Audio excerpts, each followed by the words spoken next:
prehistoric extinct species or like, just the specific family. It's complicated after a while. Can I be your page turner? Oh, sure. I don't know if there's a one or something, or maybe there is. Maybe I'll see. Just, or even if the mouse will work from over there, let's see if it does. Oh, Yeah, it works. Or you can do it, whatever. you got it. Okay. Okay. If I here, advances for you. So Okay. I heard about a like a play drive, a mammalian play drive. Jaak Panksepp, he studies rodents, and he mapped out the brain regions in rats that account for their like juvenile play behavior and the rough and tumble play. For the rats, there's a crucial developmental period where if it passes by and play has been suppressed, they are do not do well socially when they become adults. He thinks like maybe for humans that window of the critical time for play in humans, maybe it never closes. So the hypothesis, one of them is maybe that there's like a because of the infinitude of situations in which we can find ourselves with our big noggins, like it would be good if we had some thing built into us that sort of helps us engage with the environment in a way that's conducive to our survival. So hence there's speculation that there's a play drive. I think, at the upper end of the human experience maybe is like festivals, celebration. And then I think there's maybe a thread of play, playfulness, play itself, fun that threads from this play drive to like humans and celebration potential. I think when we have fun and play and invite others to it, that is a kind of kindness. Let's call it playful kindness. When people create beauty through art and invite people to that, that's kind of I don't know, just enraptured by art and beauty kind of. I think that's part of that same umbrella of kindness types where we're adding something to the human experience. So I've been calling that radiant kindness. And if someone could think of a better word that encompasses like giving away play and fun and you know, inviting others to beauty, like please let me know. So and anyways, that kind of being in place in my head is something that I'm, chasing. I saw a Playposium listed on the UNL website, and it was like a period of time when I could be to some of it. So I tried to be it as much as I could and ran into Erin, and there's like professors at play. There's Playposiums. I think Plato, he was seemed kind of playful, and Socrates, and like all the way to the original one, the Symposium. I mean, it was after a night of theater. I think one of them had won the theater festival, and they're sitting around drinking. It's a drunk story, kind of. And they decide to talk about like, what is love? And I think that's the symposium. So no, the Playposium. What is play? So Erin's here to share more. So I can just mouse better.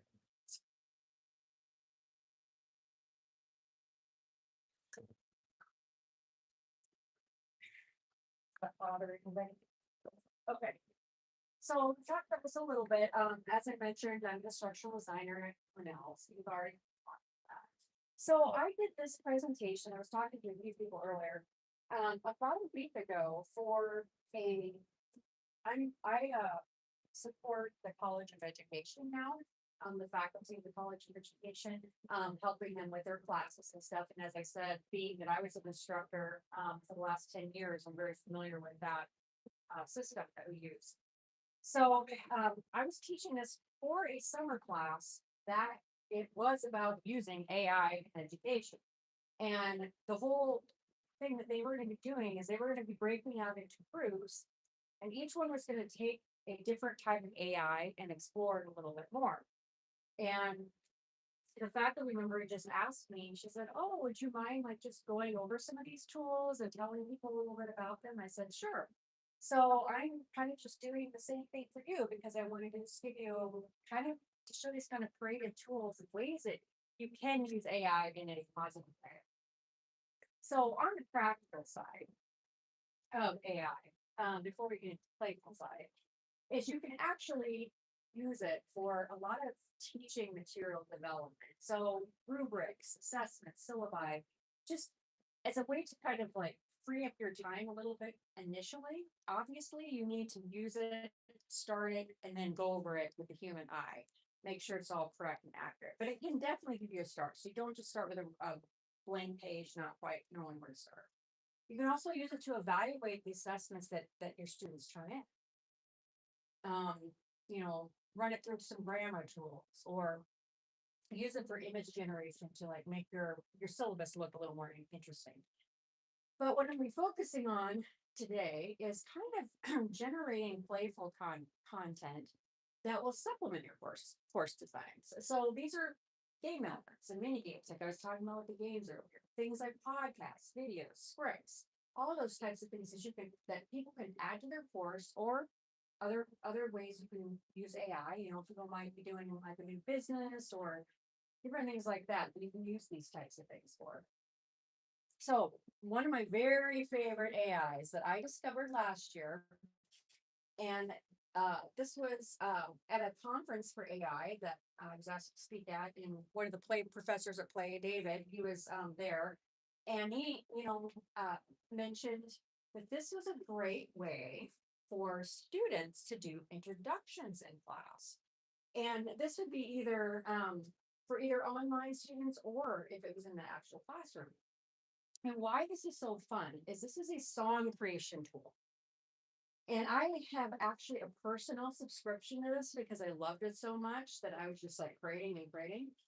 And it's pretty easy. So this is an example that I made for the class that I was teaching, doing a guest lecture for. So I told it in the lyrics, you can either have it manually do it, like if you are a songwriter and you just want to play around with this, you can stick your actual lyrics in there. But I instead, just do auto and then do a prompt, and then it creates a song for me based on that. So I was very, very specific with this prompt. And I said, write me a song about students that are in this teaching and learning, teacher education department at UNO. We're taking a course from the teacher, Jillian Harpster. They're doing a jigsaw activity, and jigsaw activity is again where I mentioned they go into different groups. Each person takes a certain thing and then they share it. And so one of the AIs that they're going to do in this is Suno. And so I said, have this song be written from the perspective of Suno AI.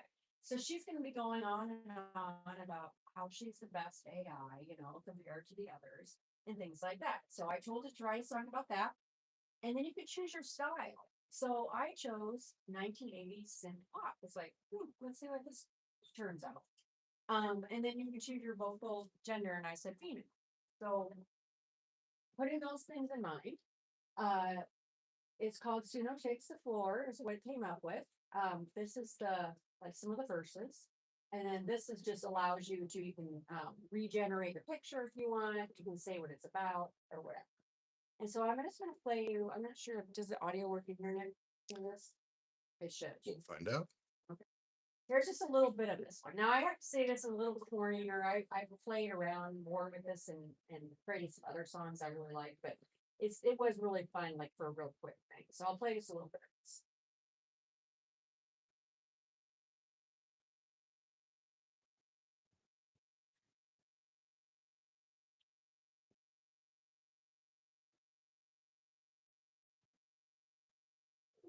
Somewhere in the northern sea, college hall heat, green, Jillian calls, let's get on that on the shed road. Teacher minds, curious God, Take a piece, bring it back. Do I do just so track?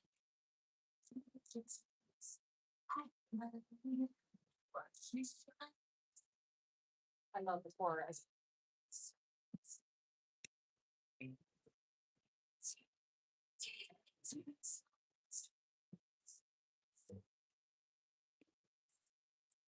So fast, it lands on me too. So, yeah, that gives you a little bit of an idea. It's fun. I've played a lot with it. I've done some for my entomology courses as well. And then just some like personal ones, like I've done one for my nephew, I've done one for my sister, one for my friend who I just got back from cruise with Alaska from. I wrote one about that. And then I've used some of my favorite, I say my favorite styles have been the 1980 synth pop. I just really like how they come up with that.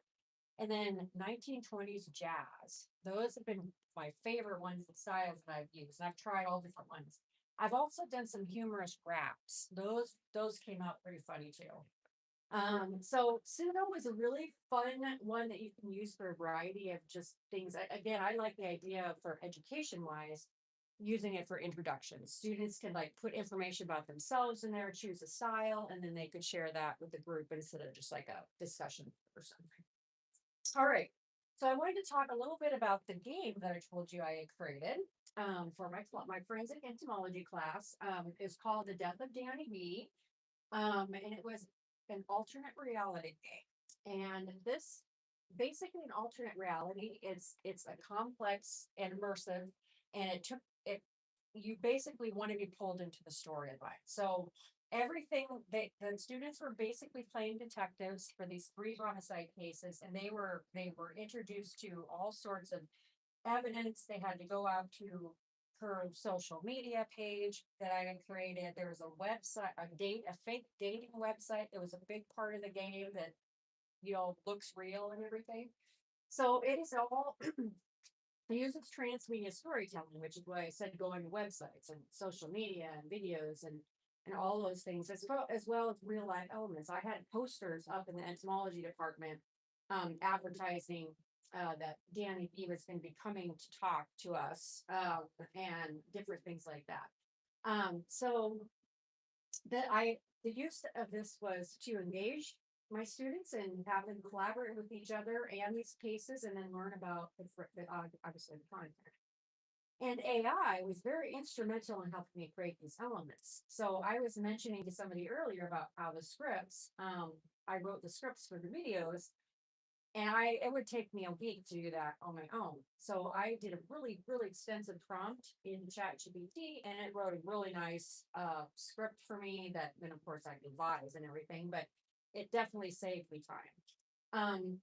So that was for the videos. The videos were real though. I had the real people, the actors were my friends and family and stuff, but I did actual filming of them, but they did podcasts or what the AI helped me with. And then we also did posters and other kinds of stuff. So these are some of the posters. I used Canva for these posters. So this was the posters, again, saying that Danny B was coming to visit. And it actually, the reason I put this up was because this was a clue. This was a password for a piece of evidence that they needed to unlock within the game. And then the silverfish dating, that was the website, the fake website that we literally had profiles and everything on there. It's all part of the storyline, but we've created that silverfish logo on using AI. And then this was the actual website. They would go to that. This was another like clue right there. So that always. Oh, thank you. So that was another clue. They go to that website and then to start looking for it. So that was one place I used for AI. Again, this was an example of one of the scripts I used for a podcast. I had a podcast called Forensic Ento with Erin that I had as part of the game. I think I did like 8 episodes on different things. And then I told it, so these were 2 of my characters. They were real people. But I did a chat GPT, like I said, write this, do this in a comic advertisement, comic format advertisement for my podcast. And so this is what it came up with. So it's another way you can use it. Now the next, speaking of podcasts, Notebook LM, which is part of Gemini, is known for podcasts. You can create podcasts on there. Again, we went on Zoom, the real people went on Zoom and we did a real podcast. But this is, if you need to do this like really quick, this thing, you can plug in some prompts and stuff, or even like a document, and it will come up with a podcast for you. But it only can have 2 speakers, and also like, I don't know, it feels to me like, I'm gonna play you a little bit of this. It feels to me like their voices are like going really fast or something. Like they'll like repeat what each other say. So I mean, it's definitely like kind of flawed, but I mean, I'll let you just listen to it. But this was another document that I had put in there regarding the game. And I said, oh, just, just do a podcast on it. So I'll play a little bit of this too.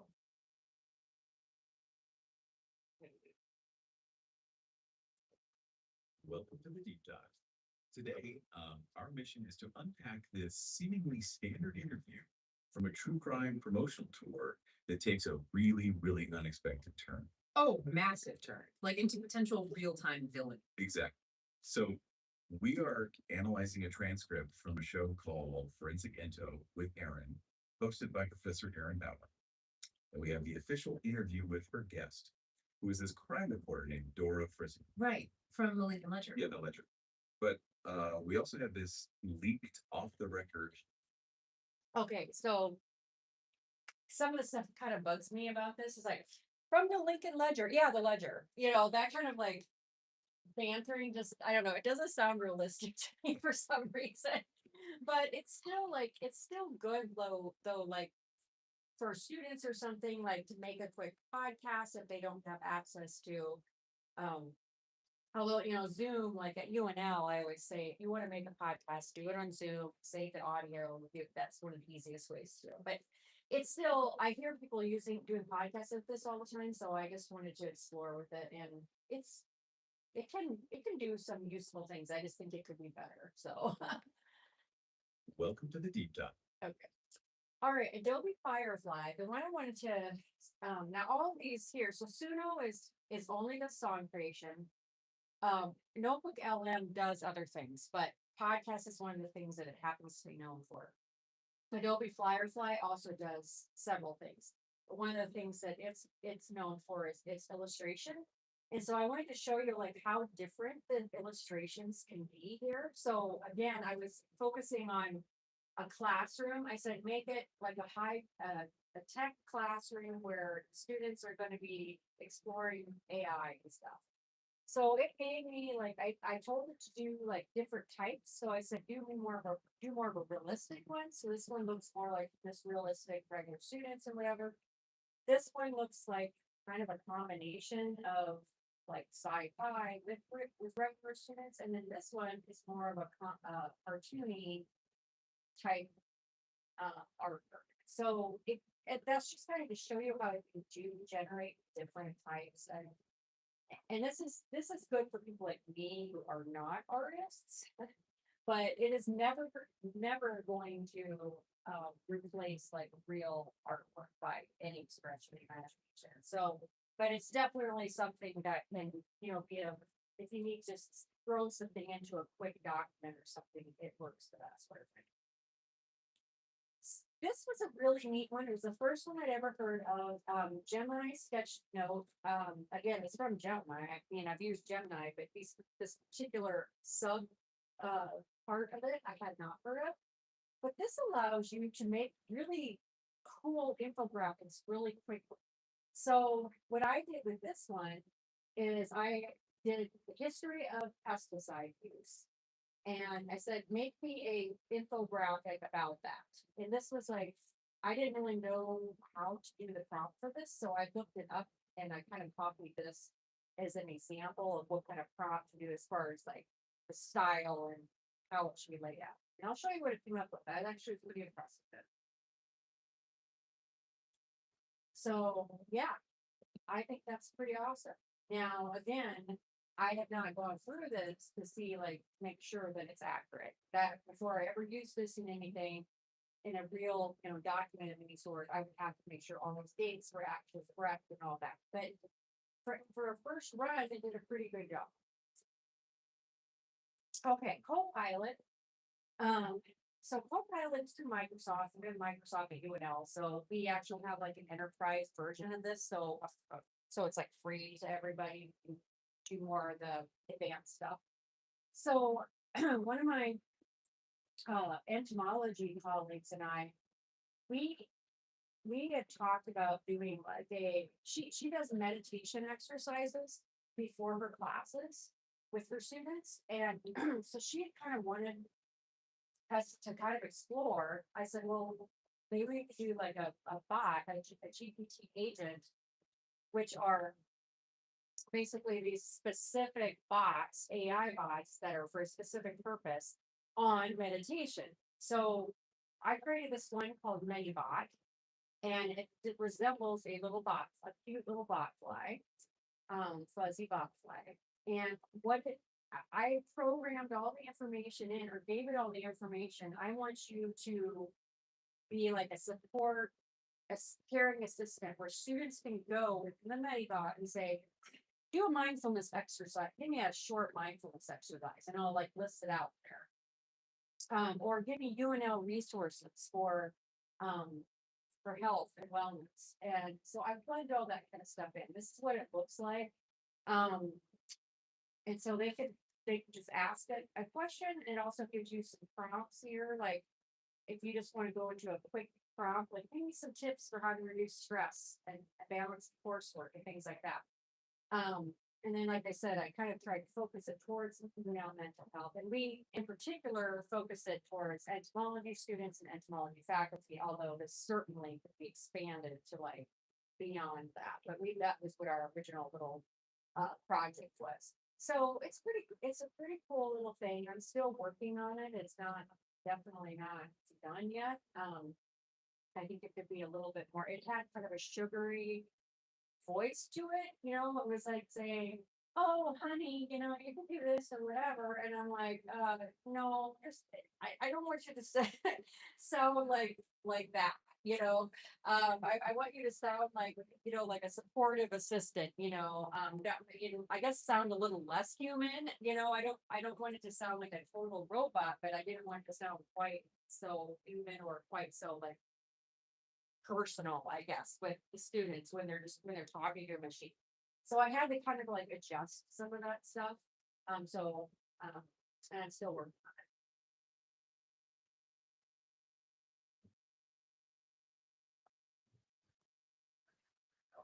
So this is just an example. So I just wrote, give me UNL resources for stress.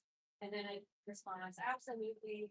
The stress starts buzzing a little too loudly. Again, that's kind of funny stuff that you're saying that I want to get away from. Just keep really almost too cutesy, I guess. So it's actually better now because I'm working on personality. But anyway, then it came up with this list, and I have plugged in a lot of these resources so that when somebody asks, they just come up automatically. So it can be a very useful tool. Okay, Claude. This one I really like. It also does a number of different things. But the thing that I really like that it does is make mini games. So I did a very, very quick, simple mini game. I said, just write a matching game that matches insect examples with their taxonomic orders. So, and then give it a sci-fi theme somehow. So I was like, I wonder what it's going to be. And this takes longer than most AI. This takes about 10 minutes for it to generate a game, which in AI terms is kind of a long time. But this kind of, so I didn't want to go through an actual making game with you because it takes so long. But this kind of shows you like some of the stuff that it's like, oh, I'm working, and then this is the game that it came up with, Entomology. And so it's saying, you know, you are a xeno-entomologist on the research vessel Arden Prime. So there's your sci-fi theme, and then it kind of does this matching thing where you match the orders, and it's extremely simple. I didn't want to make it like super complicated for the example, but you can make it more complicated. People have made some pretty cool games this way, but just for uh, just to show you an example, this is a really kind of quick, simple game I created. So it just tells you what the design was, tells you what the content it used was, the actual educational content. So you can go into Claude and you could use Claude. I should say on all of these tools, most of them have a free version that you can use. But if you do have a subscription version, obviously you're gonna have a lot more expanded, especially when it comes to like illustration kind of stuff. Sometimes they'll limit you, like, you know, if you're trying to generate images and then you'll meet a quota for the day for your free account. Claude is kind of like that with this. You can certainly make a game. I made this one without, you know, I don't have any subscription to this. But I had tried to make some other games and I wanted to scrap it. I'm like, I don't really like that one. I'm gonna start over. And then it's like, oh, you already reached your quota for today on this. So you gotta come back tomorrow. So that's kind of annoying when you're in the zone and you're wanting to do it. But you can still play with these tools. So the final thing I wanted to talk about is the way that I've used Black Mirror. Has anybody seen Black Mirror? Okay.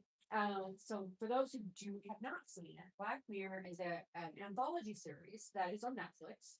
And what's nice about, or what's cool about it to me, is it really touches on like the ethics and technology cautionary tales, and it uses AI as a theme for several of its episodes. And because of this, some of the things, the episode content could be applied within education too. So I'm going to show you how I used it.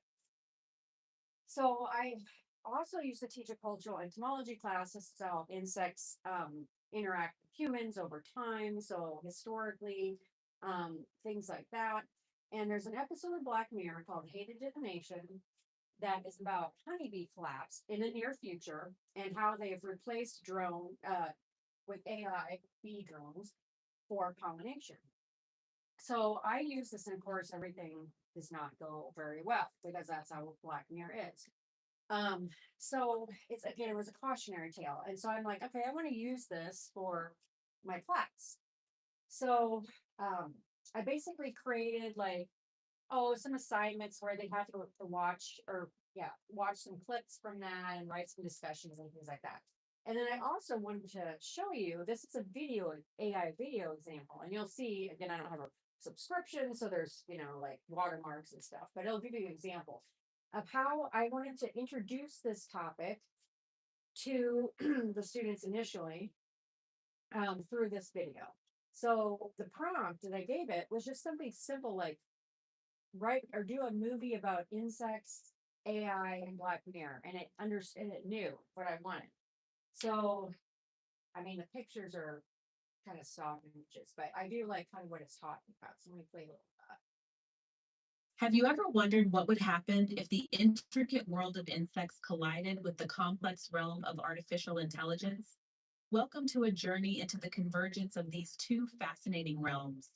Black Mirror, a critically acclaimed series, presents a chilling yet intriguing exploration of this intersection. The episode Hated in the Nation introduces us to ADI's autonomous drone insects.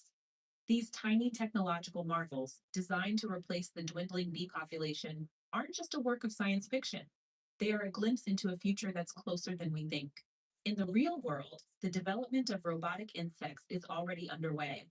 Harvard's RoboBees project, for instance, aims to create autonomous flying microbots that can perform tasks such as crop pollination. While the RoboBees are not as sophisticated as Black Mirror's.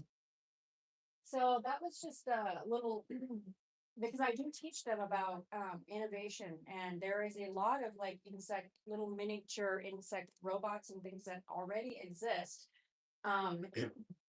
Now, obviously, and we do have a problem with like e-flaps and things like that, but it's just interesting to kind of see like how close, and allow it as a learning opportunity for them to look at the Black Mirror and disastrous stuff that happens in that episode and where we are now, like themes of the bee collapse and like how like the way that we are using innovation with insects. Some of it's good, some of it's bad, but how, you know, how does that intersect?